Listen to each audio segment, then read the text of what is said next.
જય શ્રી કૃષ્ણ. રાધે રાધે રાધે. મારી ચેનલમાં તમારું હાર્દિક સ્વાગત છે. માતા લક્ષ્મીની અપાર કૃપા મેળવવા માટે આ વિડીયોને અવશ્ય લાઈક કરો, ચેનલને સબસ્ક્રાઇબ કરો અને કોમેન્ટ બોક્સમાં જય માં લક્ષ્મી લખો. 2-7-20 એપ્રિલ 1925 ચૈત્ર માસની છેલ્લી રાત એક અદ્ભુત તક લઈને આવી રહી છે, જેનો લાભ લઈને તમે તમારા ઘરને અંદરથી બહાર સુધી ધન સંપત્તિથી ભરી શકો છો. આ રાત્રે એક ખાસ ગુપ્ત ઉપાય કરવાથી તમે દેવી લક્ષ્મીના આશીર્વાદ મેળવી શકો છો, જે આખું વર્ષ તમારી સાથે રહેશે. આજના વિડીયોમાં અમે તમને એક શક્તિશાળી ઉપાય જણાવવા જઈ રહ્યા છીએ, જે તમારા જીવનમાં ચમત્કારિક ફેરફારો લાવી શકે છે. 2-7 એપ્રિલની રાત્રે સૂતા પહેલા સાવરણી નીચે એક નાની પવિત્ર વસ્તુ છુપાવો, જે દેવી લક્ષ્મીને પ્રસન્ન કરવા માટે રાખવામાં આવે છે. આ ઉપાય તમને આર્થિક લાભ આપશે, જીવનના અવરોધો દૂર કરશે અને તમારા ભાગ્યને બદલી નાખશે. પૂજ્ય ગુરુજીએ આ વિશેષ દિવસ માટે કેટલાક અદ્ભુત ઉપાયો સૂચવ્યા છે, જેમાં હળદરના ડબ્બામાં એક નાની વસ્તુ મૂકવાનો ઉપાય સામેલ છે. આ ઉપાય તમારા જીવનને સુખ, શાંતિ અને સમૃદ્ધિથી ભરી દેશે. આ ઉપાય એટલો અસરકારક છે કે એકવાર કર્યા પછી તમે જાતે જ અનુભવશો કે ધન અને સમૃદ્ધિ તમારા જીવનમાં કેવી રીતે આવવા લાગે છે. ભક્તો, 27 એપ્રિલ રવિવારનો દિવસ છે અને આ દિવસ ખૂબ જ શુભ છે. આ દિવસે કરેલા ઉપાયો તમારા જીવનમાં મોટા પરિવર્તનો લાવી શકે છે.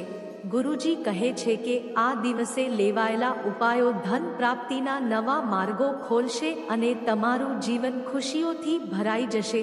આવો અવસર વારંવાર આવતો નથી, તેથી 27 એપ્રિલે આ ઉપાય અવશ્ય કરો અને તમારા સૂતેલા ભાગ્યને જગાડો. જો તમે આ ચેનલ પર નવા છો તો કૃપા કરીને વિડીયોને લાઈક કરો, ચેનલને સબસ્ક્રાઇબ કરો અને કોમેન્ટમાં જય માં લક્ષ્મી લખો, જેથી માં લક્ષ્મી તમારા જીવનમાં ક્યારેય પૈસાની કમી ન આવવા દે. ગુરુજીના મતે, જ્યારે તમારી પાસે પૈસાની તંગી હોય, ધનના તમામ રસ્તા બંધ થઈ જાય અને જીવનમાં ચારે બાજુ સમસ્યાઓ ઘેરાઈ જાય, ત્યારે સાવરણી નીચે એક ગુપ્ત વસ્તુ છુપાવવાથી તમારી બધી મુશ્કેલીઓ દૂર થઈ શકે છે. આ ઉપાયથી માત્ર વાસ્તુદોષ જ નહીં, પરંતુ ગ્રહદોષમાંથી પણ મુક્તિ મળે છે. આ ઉપાય તમને દેવી લક્ષ્મી તરફથી એવા આશીર્વાદ આપશે કે તમારા જીવનમાં પૈસાની વર્ષા થશે અને તમે ધનવાન બનશો. સાવરણીનું મહત્વ ખૂબ જ વિશેષ છે, કારણ કે તેને મહાલક્ષ્મી તરીકે પૂજવામાં આવે છે. દરેક ઘરમાં સાવરણી હોય છે અને તેનો સીધો સંબંધમાં લક્ષ્મી સાથે છે. સાવરણી માત્ર સફાઈનું સાધન નથી, પરંતુ તે ઘરમાંથી ગરીબી અને પરેશાનીઓ દૂર કરવાનું પ્રતીક છે. જ્યોતિષશાસ્ત્રમાં 27 એપ્રિલ 2000 પછી રવિવારે ઘરમાં સાવરણી રાખવી શુભ માનવામાં આવે છે. રાત્રે સૂતા પહેલા સાવરણી નીચે એક ખાસ વસ્તુ છુપાવવાથી જીવનની તમામ સમસ્યાઓનો અંત આવી શકે છે. સાવરણીમાં દેવી લક્ષ્મીનો વાસ હોય છે અને તે ધનને આપણી તરફ આકર્ષે છે. આ દિવસે સાવરણીનો યોગ્ય ઉપયોગ કરીને તમે તમારા સૂતેલા ભાગ્યને જાગૃત કરી શકો છો. આ ઉપાયની શક્તિ એટલી અદ્ભુત છે કે તે તમારા ઘરમાં સકારાત્મક ઉર્જાનો સંચાર કરે છે. 2-7 એપ્રિલે સૂર્યાસ્ત પછી ઝાડુ મારવું અશુભ માનવામાં આવે છે, કારણ કે તેનાથી દેવી લક્ષ્મી નારાજ થઈ શકે છે. સાવરણીનો ઉપયોગ કરતી વખતે ખાસ ધ્યાન રાખો. આજે અમે તમને એક ખાસ વાત જણાવીશું, જે તમારી બધી સમસ્યાઓ દૂર કરી શકે છે. સાવરણીને દેવી લક્ષ્મીનું પ્રતીક માનવામાં આવે છે અને તેનો યોગ્ય ઉપયોગ આર્થિક સમૃદ્ધિ લાવી શકે છે. લોકો આર્થિક સફળતા માટે ઘણા ઉપાયો અપનાવે છે, પરંતુ નાની વસ્તુઓ પણ મોટી અસર કરી શકે છે. સાવરણીનો ઉપયોગ તમારા ઘરના ઝઘડા અને તકરારને દૂર કરી શકે છે. અને માં લક્ષ્મીની હાજરીની ખાતરી આપે છે. જ્યોતિષશાસ્ત્ર અનુસાર સાવરણીનું સૌથી મોટું મહત્વ એ છે કે તે રોગો અને નકારાત્મક ઉર્જાને દૂર કરે છે. શીતલા માતા પોતાના હાથમાં સાવરણી ધરાવે છે, જે તેનું મહત્વ દર્શાવે છે. સાવરણીનો ઉપયોગ કરતી વખતે કેટલીક મહત્વપૂર્ણ બાબતોનું ધ્યાન રાખવું જોઈએ. સૂર્યાસ્ત પછી ઝાડુ મારવું અશુભ છે, કારણ કે તેનાથી દેવી લક્ષ્મી નારાજ થઈ શકે છે. ખાસ કરીને 27 એપ્રિલ જેવા શુભ દિવસે આ નિયમનું પાલન કરવું વધુ મહત્વપૂર્ણ છે. સફાઈ કરતી વખતે ખાતરી કરો કે કચરો અહીંથી ન ફેલાય. કચરો એક જગ્યાએ ભેગો કરી ડસ્ટબિનમાં નાખો. રાત્રે ઘરની બહાર કચરો ફેંકવાનું ટાળો. સવારે તેને નિકાલ કરો. જો રાત્રે ઝાડુ મારવું જરૂરી હોય તો કપડાની મદદથી કચરો એકઠો કરી ઘરના ખૂણામાં રાખો અને સવારે ફેંકી દો. સાવરણીના યોગ્ય ઉપયોગથી તમે તમારા ઘરને સાફ રાખી શકો છો અને આર્થિક સમૃદ્ધિ તેમજ શાંતિ મેળવી શકો છો. 2-7 એપ્રિલની રાત્રે સૂતા પહેલા સાવરણી નીચે એક ખાસ વસ્તુ ઉપાવવાથી તમારી સમસ્યાઓ દૂર થઈ શકે છે. આ ઉપાય તમારી આર્થિક સ્થિતિ સુધારશે અને સુખ શાંતિ આપશે. આ નાની બાબતોનું ધ્યાન રાખવાથી તમે માં લક્ષ્મીની કૃપા મેળવી શકો છો અને જીવનને સમૃદ્ધ બનાવી શકો છો.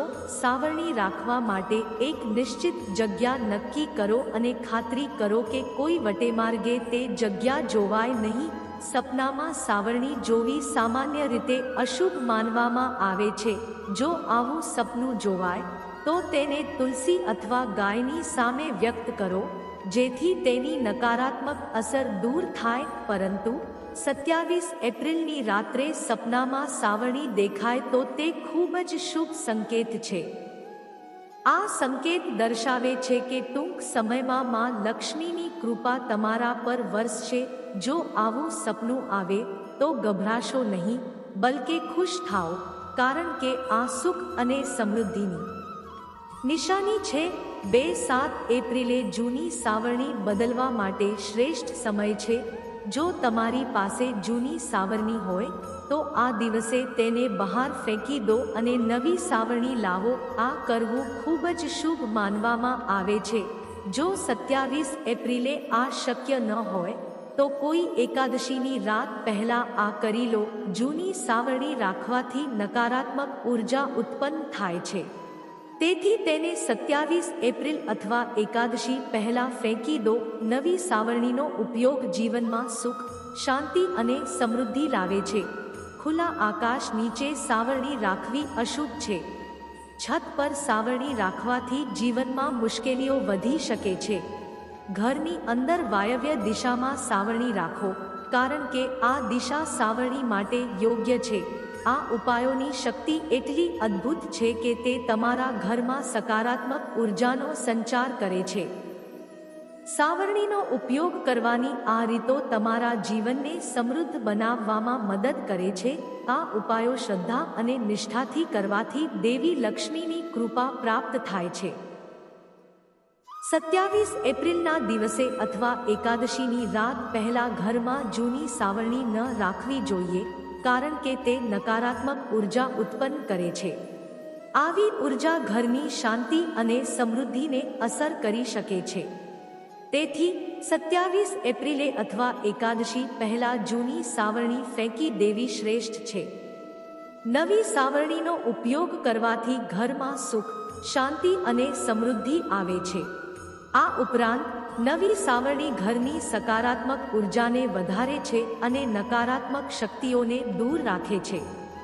ખુલ્લા આકાશ નીચે સાવરણી રાખવી અશુભ માનવામાં આવે છે. આવું કરવાથી ઘરમાં અશાંતિ અને મુશ્કેલીઓ વધી શકે છે. ખાસ કરીને છત પર સાવરણી રાખવાથી જીવનમાં અવરોધો આવે છે. ઘરની અંદર સાવરણી હંમેશા વાયવ્ય દિશામાં રાખવી જોઈએ, કારણ કે આ દિશા સાવરણી માટે સૌથી યોગ્ય માનવામાં આવે છે. વાયવ્ય દિશા ઘરની ઉર્જાને સંતુલિત રાખવામાં મદદ કરે છે.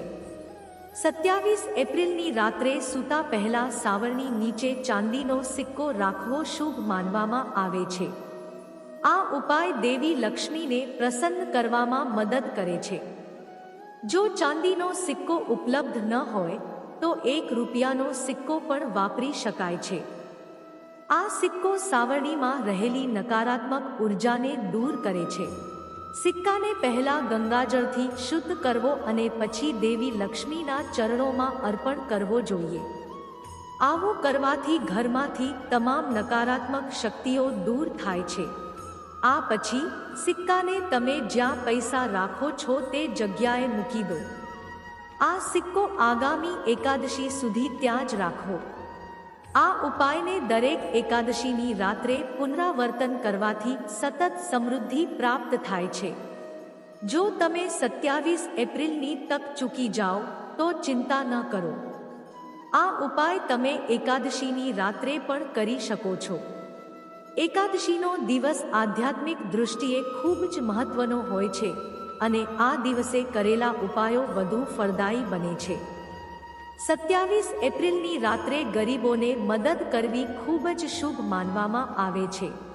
કપડાં, પૈસા અથવા મીઠાઈ આપીને જરૂરિયાતમંદ લોકોની સેવા કરવી જોઈએ. આવું કરવાથી ઘરના દોષો શાંત થાય છે અને જીવનમાં આવતા અવરોધો દૂર થાય છે. દાન કરવું એ દેવી લક્ષ્મીની કૃપા મેળવવાનો એક સરળ રસ્તો છે. 27 એપ્રિલના દિવસે ભગવાન વિષ્ણુ અને દેવી લક્ષ્મીની પૂજા કરવી અત્યંત શુભ છે. આ દિવસે દેવી સૂક્ત અને શ્રી સૂક્તનો 11 વાર પાઠ કરવો જોઈએ. જો શક્ય હોય તો દેવી લક્ષ્મીને શ્રી સૂક્ત, લક્ષ્મી સહસ્ત્રનામ અથવા વિષ્ણુ સહસ્ત્રનામનો પાઠ પણ કરી શકાય છે. આ પાઠો દેવી લક્ષ્મી અને ભગવાન વિષ્ણુને પ્રસન્ન કરે છે. કમળનું ફૂલ દેવી લક્ષ્મીને અર્પણ કરવું ખૂબ જ શુભ માનવામાં આવે છે. 27 એપ્રિલે કમળના બીજ ઘરે લાવીને દેવી લક્ષ્મીના ચરણોમાં અર્પણ કરવાથી સમૃદ્ધિ વધે છે.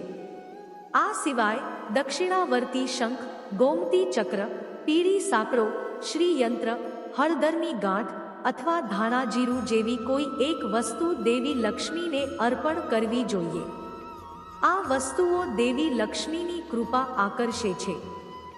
એક ખાસ ઉપાયમાં 27 એપ્રિલની રાત્રે 4 કાળા મરીના દાણા લેવા.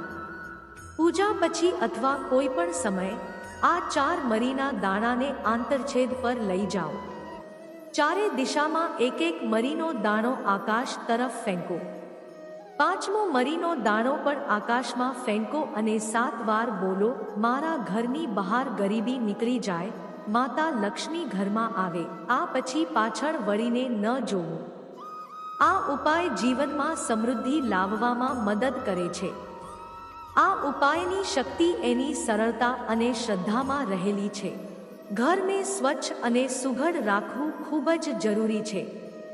27 એપ્રિલે ઘરના મુખ્ય દરવાજા પાસે પગરખાં, ચંપલ, ફાટેલા કપડાં અથવા સાવરણી ન રાખવી. આવું કરવાથી દેવી લક્ષ્મીનો ઘરમાં પ્રવેશ થતો નથી. ઘરની બહાર ગંદકી ન રાખવી, કારણ કે ભગવાન વિષ્ણુ અને દેવી લક્ષ્મી ગંદી જગ્યાઓથી દૂર રહે છે. 27 એપ્રિલે ગંદી જગ્યાઓએ ન જવું અને સફેદ રંગની વસ્તુઓ કોઈને ન આપવી. એવું માનવામાં આવે છે કે સફેદ વસ્તુઓ આપવાથી દેવી લક્ષ્મી નારાજ થઈ શકે છે. પૂજામાં સફેદ ફૂલોનો ઉપયોગ ઓછો કરવો, પરંતુ સફેદ અપરાજિતા ફૂલ દેવી લક્ષ્મીને ખૂબ પ્રિય છે. જો સફેદ ફૂલ ન હોય તો રંગીન ગુલાબ પણ અર્પણ કરી શકાય. ભગવાન વિષ્ણુને કેસર મિશ્રિત દૂધથી અભિષેક કરવો શુભ છે. આનાથી ભગવાન વિષ્ણુ અને દેવી લક્ષ્મી બંને પ્રસન્ન થાય છે. ભગવાન વિષ્ણુને પીળા વસ્ત્રો, ફળો અને અનાજ અર્પણ કરો. આ પછી આ વસ્તુઓ ગરીબોને દાન કરો. આવું કરવાથી ભગવાન વિષ્ણુની કૃપા તમારા પર રહે છે. જો કોઈ વ્યક્તિ તમારાથી પરેશાન હોય તો 27 એપ્રિલે પીપળાના ઝાડને જળ અર્પણ કરો અને સાંજે દીવો પ્રગટાવો. પીપળાના ઝાડમાં ભગવાન વિષ્ણુનો વાસ હોવાનું માનવામાં આવે છે. આ ઉપાય કર્જમાંથી મુક્તિ અપાવે છે. દક્ષિણાવર્તી શંખમાં પાણી ભરીને ભગવાન વિષ્ણુનો અભિષેક કરવો પણ શુભ છે. ધન પ્રાપ્તિની ઈચ્છા રાખનારાઓએ 27 એપ્રિલે 5 વાર શ્રી હ્રી શ્રી મહાલક્ષ્મી નમઃ મંત્રનો જાપ કરવો. આ મંત્ર દેવી લક્ષ્મીની કૃપા આકર્ષે છે. 27 એપ્રિલના બીજા દિવસે બ્રાહ્મણને ભોજન કરાવો અને વસ્ત્ર તેમજ દક્ષિણા આપો. આનાથી શુભ ફળ મળે છે. ભગવાન વિષ્ણુની પૂજા દરમિયાન તેમની મૂર્તિ પાસે થોડા પૈસા રાખો. પૂજા પછી આ પૈસા તમારા પર્સમાં રાખો. આનાથી નાણાકીય લાભ થાય છે. જો તમારી આવક ન વધતી હોય અથવા નોકરીમાં પ્રમોશન ન મળતું હોય તો 27 એપ્રિલે 7 છોકરીઓને ભોજન અને ખીર ખવડાવો. આ ઉપાય તમારી ઈચ્છાઓ પૂર્ણ કરવામાં મદદ કરે છે.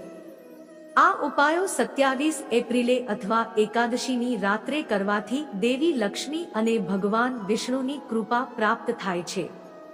એક બોનસ ઉપાય તરીકે 27 એપ્રિલની રાત્રે ઘરના મુખ્ય દરવાજા પાસે ઘીનો દીવો પ્રગટાવો.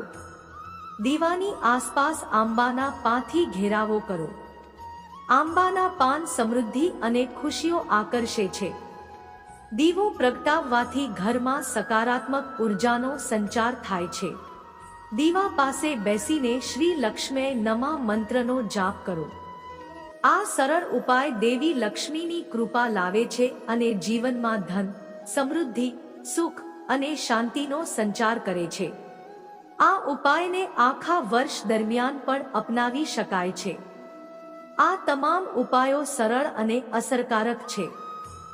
27 એપ્રિલના દિવસે અથવા એકાદશીની રાત્રે આ ઉપાયો શ્રદ્ધાપૂર્વક કરવાથી તમે દેવી લક્ષ્મી અને ભગવાન વિષ્ણુના આશીર્વાદ મેળવી શકો છો. આ ઉપાયો જીવનમાં સમૃદ્ધિ, સુખ અને શાંતિ લાવવામાં મદદ કરે છે. 27 એપ્રિલની રાત્રે આ ઉપાયો કરવાથી તમારું ભાગ્ય ચમકી શકે છે. આ ઉપાયોની સફળતા માટે શુદ્ધ મન અને શ્રદ્ધા જરૂરી છે. દેવી લક્ષ્મીની કૃપા મેળવવા આ ઉપાયો અવશ્ય અપનાવો. વિડિયો જોવા બદલ આભાર. તમારો દિવસ શુભ રહે.